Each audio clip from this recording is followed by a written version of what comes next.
Bonjour à tous, j'espère que vous allez bien. On se retrouve pour ce premier épisode de ce nouveau podcast qui s'intitule After GP. Donc je suis avec mon frère, comment ça va? Ouais, ça va, écoute. Impeccable. Ouais, tranquille et toi?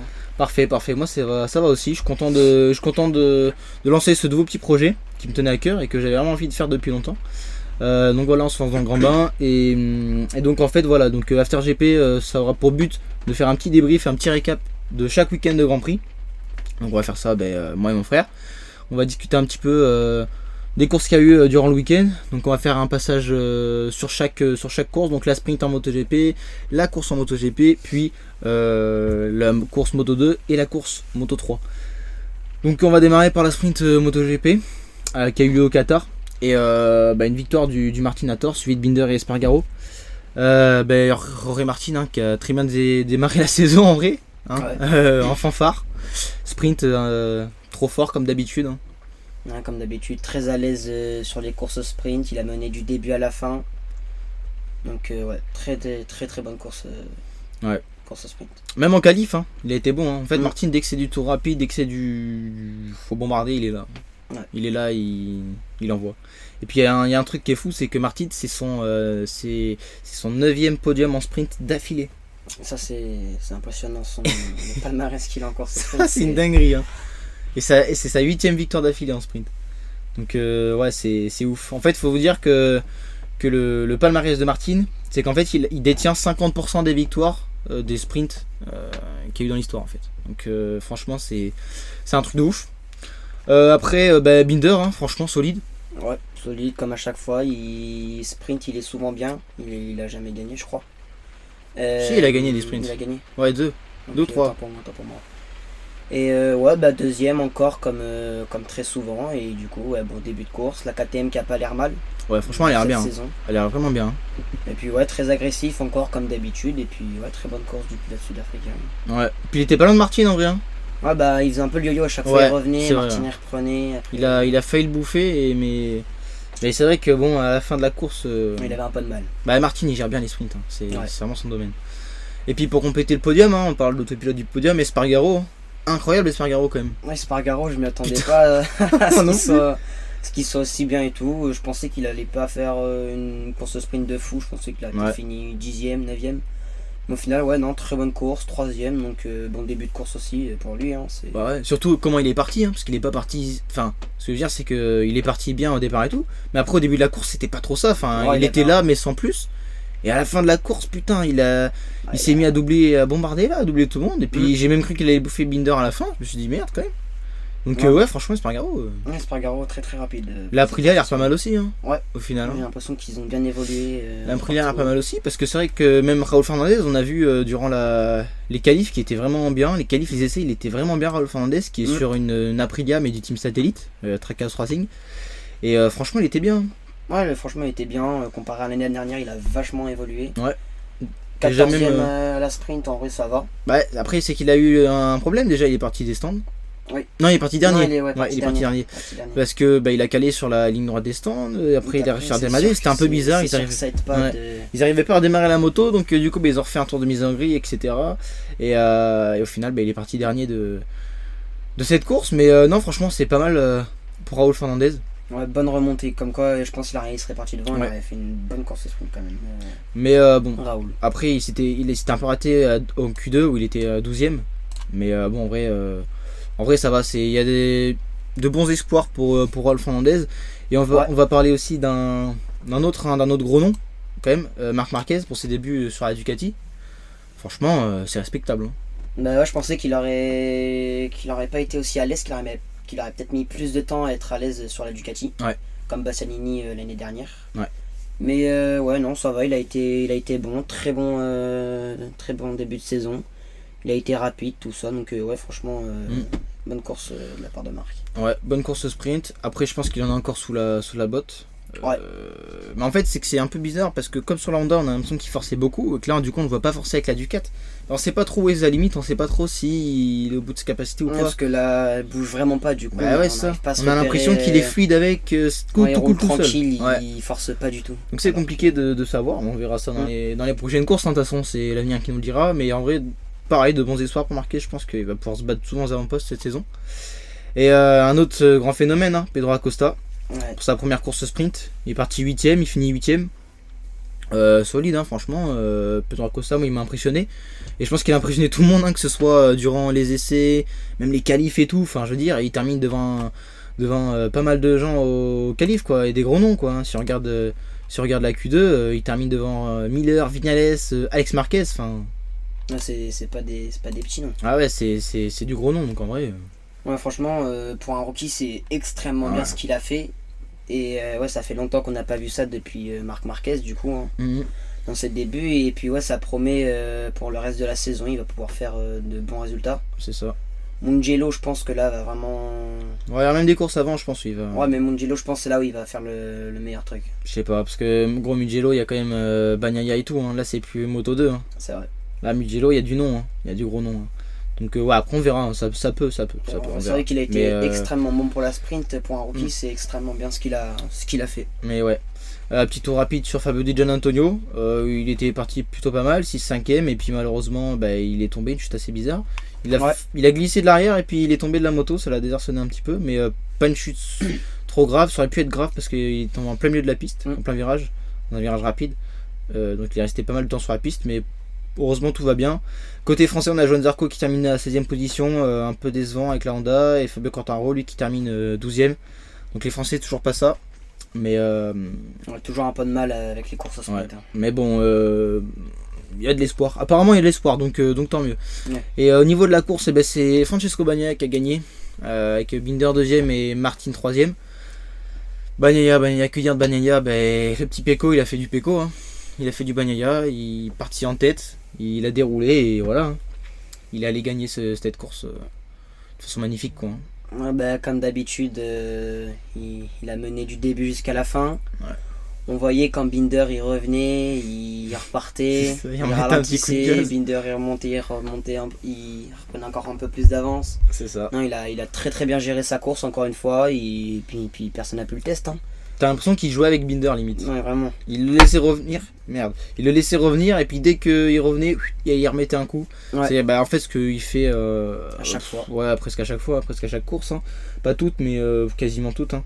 Donc franchement, Bagnaia très fort. Binder toujours encore deuxième. Ouais. Deuxième en sprint, deuxième en course. Toujours solide, hein, franchement.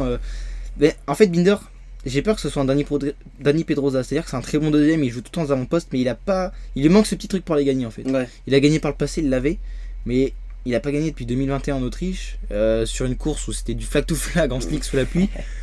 Moi, Binder, la KTM est très bien cette année, je pense qu'il va décrocher les victoires, mais il lui manque encore un petit truc. Ouais, il lui manque vraiment ce petit truc là pour. Ouais. C'est un très bon deuxième, mais il a du mal à. Il a du mal à passer premier. Il a déjà gagné, mais c'est vrai qu'en ce moment, c'est pas top. Ouais. Après, voilà, le troisième au podium, c'est Martin. Et puis, Martin, comme d'habitude, j'ai envie de dire. Ouais, il est souvent bien placé au Grand Prix. Course sprint toujours devant. La Grand Prix, il est souvent bien placé, très souvent dans le top 5. En fait, c'est toujours un peu l'inverse, hein, ce qu'on a vu la saison dernière. Martin qui gagne la sprint et Bagnaia un peu derrière. Et puis en course, ça s'inverse. C'est tout le temps comme ça. Sauf que là où on gagne le plus de points, c'est en course. Donc en fait, c'est Bagnaia qui ressort gagnant à chaque fois. En fait, hein. Ouais. C'est ça. Hein. Donc Martin, il va falloir qu'il s'améliore un peu sur les courses. Même si on sait qu'il est capable d'en gagner, il va falloir qu'il s'améliore un peu. Marc Marquez, 4ème. Hein. Il a gagné une position par rapport à la sprint. Donc vraiment bien. Vraiment bien. Marquez, hein, pareil, il était. En vrai, il est resté constant tout le week-end. Hein. Que ce soit la sprint ou la course. Ouais, il a pas gagné de place ou alors très très peu, il en a pas perdu non plus, il a fait une bonne course. C'est resté relativement stable, mais c'est bien pour ses débuts, franchement. Respect. Après, c'est Ducati, c'est une moto facile, mais quand même respect. Ensuite, on a Bastianini qui termine à la 5ème position, on attendait vraiment son retour. Légèrement déçu de mon côté, parce que il a fait des bonnes qualifs en vrai, mais j'attendais quand même un peu plus haut. Mais je pensais qu'il allait aussi être mieux que 5ème, mais bon, après c'est le début de saison. C'est que la première course. Voilà, il y a encore beaucoup de courses avant la fin de la saison. Au moins, il s'est pas blessé, on a le temps de voir ce que ça va donner. Et voilà. Il a quand même gagné une course l'année dernière, donc c'est qu'il est encore capable de gagner. Ouais. Mais après la moto, faut la développer au cours de la saison et il faut l'adapter à son style de pilotage aussi. Hein. Et voilà. Hein. Di Gianantonio qui cette fois a fini la course à la 7ème position. Aleix Espargaro par contre qui a pas du tout fait la même course qu'en sprint, hein. Il termine 8ème, il avait des difficultés sur le pneu arrière je crois, de ce qu'il a dit. Donc c'est Aleix Espargaro très déçu, mais bon c'est comme ça, hein. Côté français on a Fabio Quartararo à la 12ème position, Zarco à la 12ème position, donc Zarco premier pilote Honda, Quartararo premier pilote des marques japonaises. Ils sont un peu déçus, mais bon, c'est toujours ça. Ils sont devant quelques Ducati, devant des Aprilia, donc il y a de l'espoir, Après, avec les motos qu'ils ont, c'est pas forcément très facile de faire de très bonnes courses comme ils le faisaient avant. Ils s'en sortent quand même bien, mais bon, il y a du boulot. Et puis pour clôturer cette course MotoGP, on va parler du phénomène Acosta. Et là, que dire c'est tout simplement de la folie. Franchement, en premier tour, il arrive à bien partir, il part 8ème et tout. Dans le premier tour, déjà, il double pas mal de pilotes. Incroyable. Il fait des dépassements, même les autres pilotes, ils ont dit, c'est des dépassements dignes d'un pilote qui est déjà expérimenté depuis plusieurs années. Et puis, il va jusqu'à se bagarrer pour le podium. Hein. Il va jusqu'à se bagarrer pour le podium. Dans les derniers tours, il passe Marc Marquez avec un freinage, mais de folie. Monstrueux. Il commence à rattraper le retard sur Martin. Donc il était prêt à passer à la 3ème position. En fait, dès qu'il passait quelqu'un, il collait l'autre derrière. Directement. Et bon, il s'est effondré. Mauvaise gestion des pneus. Après, voilà, c'est un débutant. Après, c'est un débutant, premier Grand Prix. Voilà. Après, c'est compréhensible vu comment il a tapé dans les pneus. C'est vrai qu'il a tapé dedans de la course. Mais il envoie hein, quand même. Il envoie. Hein. Et encore, il a réussi à rester sur ses roues. Parce que d'autres pilotes, ils seraient pas restés sur ses roues. Ils seraient peut-être tombés. C'est ça. Mais bon, c'est vrai qu'en 4 tours, il a quand même dégringolé à la 9ème position. Alors qu'il était presque 3ème. Mais franchement, comme tu dis, il est resté sur ses roues. Parce qu'il y en a plein qui seraient sûrement tombés. Donc en vrai, à lui, et en plus un pilote rookie. Mais ça fait quand même un top 10 hein, si on regarde les derniers rookies de Hervé Poncharal. Meilleure position, c'était Rémi Gardner en 2022, il était quoi, 18ème je crois, un truc comme ça. Après t'as eu Gusto Fernandez qui était 13ème et là Costa 9, enfin. Non franchement. Le niveau est vraiment. Là je pense que ça va bien marcher pour Acosta dans le futur. Hein. C'est une dinguerie en vrai comment il a piloté, c'est un fou. Vraiment. C'est un ouf. Et les gars, faut vous dire surtout qu'il a 19 ans. Hein. C'est ça qui est fou, c'est qu'il a 19 ans et il pilote d'une façon, mais c'est franchement impressionnant. J'ai hâte de voir ce que ça va donner la semaine prochaine à Portimao. À Portimao, ça risque d'être quelque chose.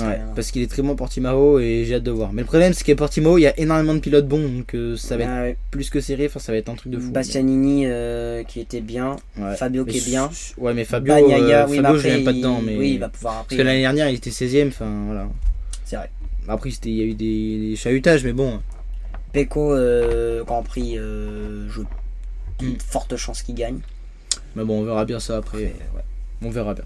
On en reparlera de toute façon dans l'épisode 2 du podcast, tout simplement. Et maintenant, on va passer aux courses Moto 2. Je crois que c'est la course la plus incompréhensible que j'ai vue de ma vie. C'était une dinguerie en vrai. J'ai vraiment rien compris ce qui s'est passé. C'était très très bien, on a vu de très beaux dépassements. Mais la course incompréhensible, j'ai rien compris à ce qui s'est passé. Il y a des pilotes, ils étaient là.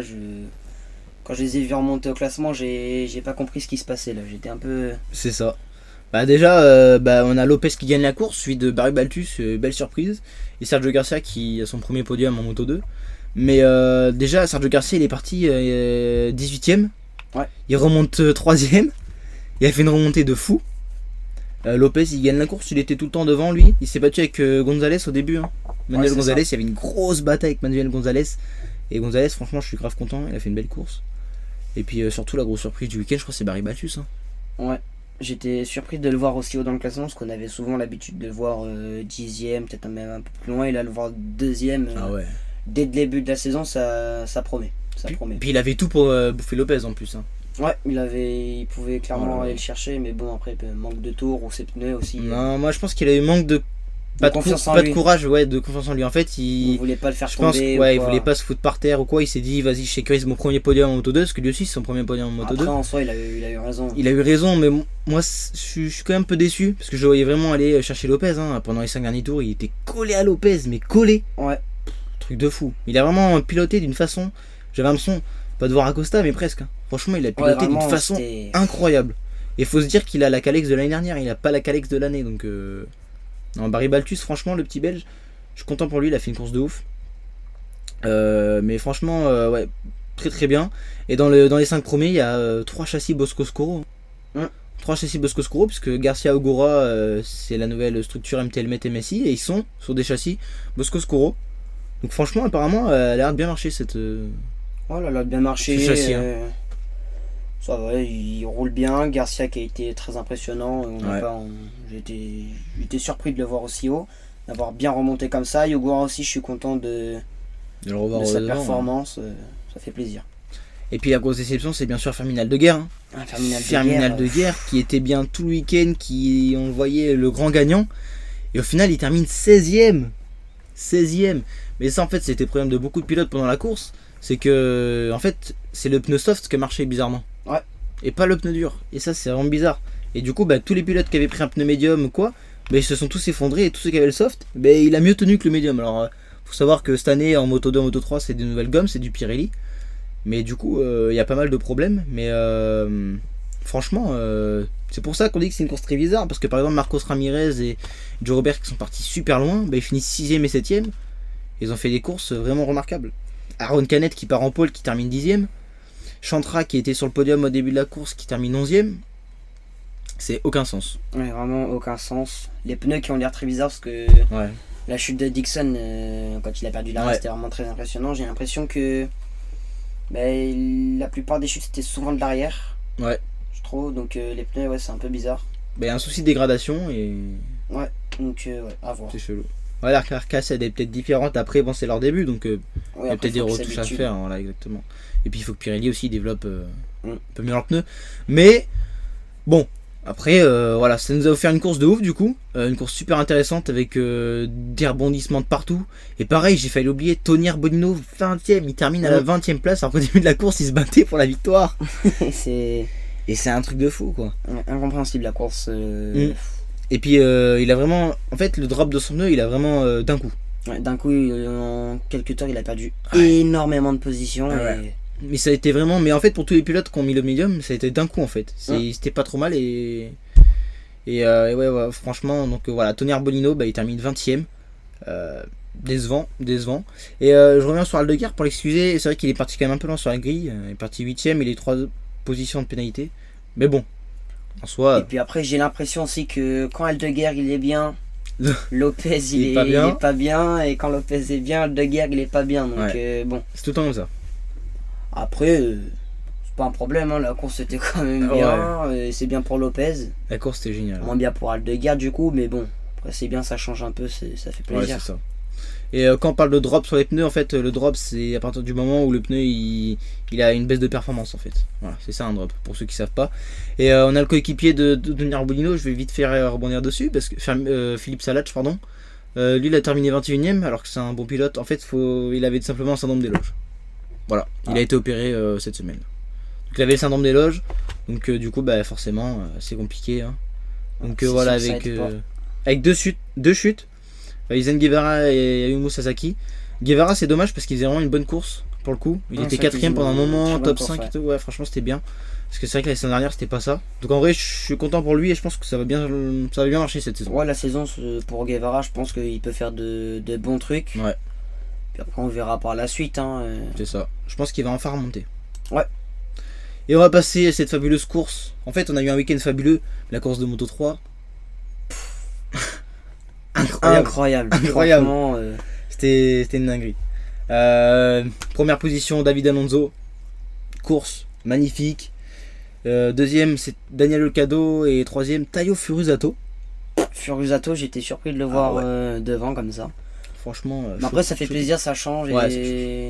C'est bien de voir des pilotes japonais devant, ça change. Puis même pour l'écurie aussi, ça va leur faire du bien. Mais on a une course super intense avec beaucoup de batailles. Olgado qui s'est fait avoir comme à chaque fois. À chaque fois il part devant, il reste devant tout le long de la course. Le dernier virage, c'est tout le temps avant. Chaque fois c'est pareil. Il y en a un qui retient pas la leçon. Ouais. Et puis David Alonso, lui c'est pareil justement comme à chaque fois. Il reste derrière, il est super intelligent et il passe quand il faut passer. Ça c'est un pilote en fait, il est très très intelligent. Ah ouais, c'est un truc de ouf l'intelligence qu'il a. C'est non franchement. David Alonso, je mets une grosse pièce dessus cette année pour le championnat parce qu'à mon avis. Ouais, parce que vu l'intelligence de course qu'il a, le rythme qu'il a. Puis il est fort. Et puis il fait des déplacements. Il ose. Il n'est pas du style à rester derrière, à attendre. Il est agressif, mais en étant propre. Ouais, voilà. Il est propre. Et puis Taiyo Furusato, hein, troisième, course magnifique, pareil, agressif, propre, machin et tout. Franchement, il a fait une belle course. Il s'est fait un peu avoir dans les derniers tours, hein, parce que le Gado, en fait, et Alonso, il était plus rapide, mais il a fait quand même une course de ouf, hein, Furusato. Ouais, c'est bien, il a vachement évolué depuis la saison dernière. C'est son deuxième podium, donc franchement, c'est remarquable. Mais top, franchement top. Et puis on a Ricardo Rossi aussi, belle surprise à la 4ème position. Ouais. Avec l'écurie CIP, hein, qui n'a pas connu de bons résultats depuis très longtemps. Colin Veger qui était très loin pendant toute la course et à la fin il a réussi à recoller, à remonter et tout. Parce qu'il a fait, il était quasiment 12ème toute la course, je crois, un truc comme ça. Ouais, un truc comme ça, ouais. Ça. Il a remonté 5ème. Donc bonne course. Incroyable. Et puis moi j'ai envie surtout de parler d'Ivan Ortola. Ouais, Ivan Ortola. Non mais Ivan Ortola c'est vraiment aberrant la course qu'il a faite. Il a chuté avec Rueda. Ouais, il s'est fait renverser. Il est reparti, il était 20... Il était dernier je crois. Il était dernier hein. Il était dernier. Ah ouais hein. Il était pas avant-dernier. Ouais, dernier ou avant-dernier, bref, il était plus de 20ème quoi. Ouais, il avait plus de 5 secondes de retard je crois sur le groupe de devant. Ouais. Il a tout remonté, il a fini 9ème, donc Ivan Ortola, comme Austin l'année dernière je crois. Ou c'était il y a 2 ans, c'est l'année dernière, ouais.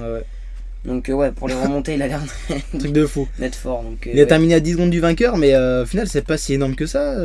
Avec la remontée qu'il a faite, c'est impressionnant. Donc comme quoi s'il n'aurait pas chuté. C'est ça. Donc il est venu doubler tous les pilotes et tout. Truc de fou. Il y a Munoz aussi je crois qui est tombé et qui est reparti. Et lui par contre il a pas réussi à faire sa remontée, hein. Il a fini 16ème. Et bon, un peu décevant de Munoz, même s'il a fait une belle course. Et puis il y a eu pas mal de chutes. Il y a eu énormément de chutes, même en Moto 3. On a 6 chutes. Donc on a Rueda qui a renversé lui Ivan Ortola, merci, au début, comme on a dit. Ensuite on a Farioli et Bertelli, pareil, qui sont tombés ensemble. Je me rappelle plus très bien de la chute. Mais ils sont tombés tous les deux. On a Yusei Yamanaka aussi qui est tombé. Lui il est tombé tout seul. Et on a Vicente Pérez et Adrian Fernandez qui sont tombés eux dans le dernier tour. Et ça doit vraiment foutre les boules. Et la chute de Adrian Fernandez était vraiment comme on a dit un peu avant avec les pneus bizarres un peu. Après il était à l'extérieur du vibreur. Il a glissé sur le vibreur. Voilà. Et après quand j'ai regardé la course j'ai eu peur parce que du point de vue qu'on était sur la caméra j'ai cru qu'il s'était fait rouler dessus. Ouais. C'était chaud. J'ai eu un peu peur mais bon ça va, il va bien. Ouais. Mais bon chute impressionnante quand même, parce qu'il tombe dans le dernier tour, il était à la lutte pour gagner les positions. David Alonso il venait juste de passer sur Adrian Fernandez. Et Adrian Fernandez du coup il sort un peu large, il glisse sur le vibreur. Vicente Pérez il arrive derrière, il tape la moto, il tombe et tout. Grosse chute. Mais tout le monde va bien donc tant mieux. On a eu qu'un seul absent ce week-end, c'était Jack Dixon en moto 2. Et donc franchement, belle course, une course incroyable en moto 3. Moto 2, Moto GP pareil. Ouais, course en droite partout, mais vraiment Moto 3, de la bagarre en fait comme à chaque fois, mais c'est vrai qu'il y a des courses il y en a un peu moins, mais là franchement il y a eu de la bagarre tout le long. Pour l'entame du championnat, ça commence bien. Top. Et je pense que du coup la saison va être vraiment Portimao. De toute façon les saisons à chaque fois, les années d'après c'est toujours de mieux en mieux donc voilà. On va s'arrêter là pour cet épisode. On aura fait un bon petit épisode d'une vingtaine de minutes. J'espère que ça vous aura plu. N'hésitez pas à vous abonner à ma chaîne YouTube Kex, ce sera marqué de toute façon, et à mon compte Instagram également, mon TikTok, bref partout, et à nous dire s'il y a des trucs des petits trucs à peaufiner, des petits messages, nous donner votre avis, etc. N'hésitez surtout pas. Et voilà, on va se laisser là, et puis on va se dire la semaine prochaine pour le Grand Prix du Portugal, hein. Un Portimao. Et voilà. Donc salut les gars, portez-vous bien. Et du coup on se dit à la prochaine. À la prochaine, salut.